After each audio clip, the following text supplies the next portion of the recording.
కాకరకాయ ఉల్లికారం తయారు చేసుకోవడానికి ఒక 8 కాకరకాయలను తీసుకొని ఇలా పైపైన మాత్రమే చెక్కు తీసేసి మధ్యలో ఘాటు పెట్టుకొని గింజలున్నా కూడా నేనేం తీయట్లేదండి. వాటికి ఉప్పు వేసి చక్కగా అన్నిటికి అంటేలాగా కలిపేసి ఒక గంట పాటు పక్కనుంచాలి. కుదిరితే 2 గంటలు ఉంచేసేయండి. గంట తర్వాత చక్కగా ఇలా పిండేస్తే కనుక నీరంతా వచ్చేస్తుంది. ఇప్పుడు వీటిని మంచినీళ్ళలో వేసి మరొకసారి బాగా కడిగి మళ్ళీ చక్కగా స్క్వీజ్ చేసి పక్కన పెట్టుకోవాలి.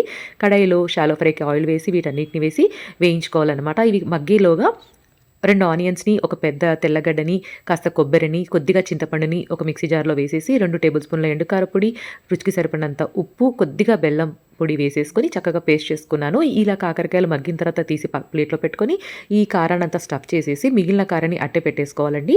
కడాయిలోని ఆయిల్ అంతా కూడా అలాగే ఉంచకుండా కొద్దిగా మాత్రమే ఉంచేసుకొని ఆవాలు, జీలకర్ర, కరివేపాకు పోపుగా పెట్టేసుకొని వీటన్నిటిని అందులో ప్లేస్ చేసేసి మిగిలిన కారాన్ని కూడా వేసి మూతను మూసి ఒక 10 నిమిషాల పాటు లో ఫ్లేమ్‌లో మగ్గించుకుంటే వేడి వేడి అన్నంలోకి కాకరకాయ ఉల్లి కారం తయారైపోతుంది. చాలా బావుంటుందండి.